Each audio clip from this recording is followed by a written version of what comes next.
Hello friends, எல்லோரும் எப்படி இருக்கீங்க? எல்லோரும் நல்லா இருப்பீங்கன்னு நினைக்கிறேன். எல்லாருக்குமே வாழ்க்கையில் சேமிப்பு அப்படிங்கிற ஒரு பழக்கம் அது இருந்துக்கிட்டே இருக்கணுங்க.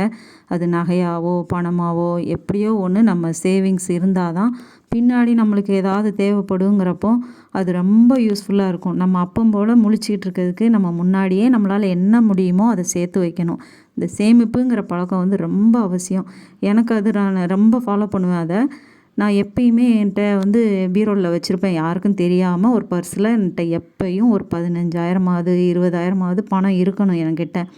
அப்படி இல்லைன்னா எனக்கு பைத்தியம் பிடிச்ச மாதிரி ஆயிரும். அதுக்காகவே நான் அந்த பணத்தை வந்து சும்மா தேவைங்கிறப்பெல்லாம் எடுக்க மாட்டேன். ரொம்ப அர்ஜென்ட்டு ஏதோ ரொம்ப தட்டுப்பாடாக இருக்குதுன்னு நான் தான் எடுத்து கொடுப்பேன். இல்லைன்னா நான் கொடுக்காம அப்படியே வச்சுருப்பேன். நாங்கள் ரூ. 2,000 மாதம் அப்படின்ட்டு போட்டு நகைச்சீட்டு முடிஞ்சது. நேற்று போயிட்டு 3 கிராம் காயின் வாங்கிட்டு வந்தோம்.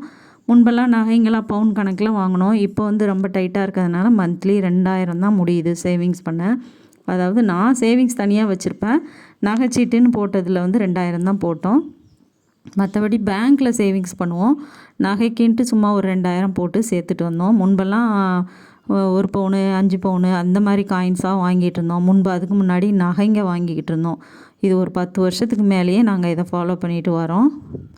இப்போ விற்கிற விலைக்கு பாருங்கள், 1 கிராமே 6,880 ரூபா. நேற்று நாங்கள் வாங்குறப்போ 3 கிராம் காயின் தான் வாங்க முடிஞ்சது. மீதி 4,000 சில்லற கையில் கொடுத்துட்டாங்க. நாங்கள் போட்ட பணத்துக்கு புதுசாகவும் ஒரு அட்டையும் ஸ்டார்ட் பண்ணிவிட்டு வந்துட்டோங்க. வந்தவுடனே டிஃபன் ரெடி பண்ணிவிட்டு எங்கள் ஷேடோ பாப்பாவுக்கு சாதம் வச்சுட்டு அவளுக்கு பெடிகிரி கிரேவி போட்டால் தான் சாப்பிடுவா. ஸ்ட்ரீட் டாக்கும் குக்கரில் சாதம் வச்சுட்டோம். எங்கள் ஷேடோ பாப்பா சாப்பிட்ட உடனே நேராக சோஃபா செட்டுக்கு ஓடி வருவாள். லாரன்ஸ் ஓடி வந்து இடுப்பில் உட்கார மாதிரி எங்கள் ஷேடோ பாப்பா சோஃபாவுக்கு ஓடி வந்துடுவா.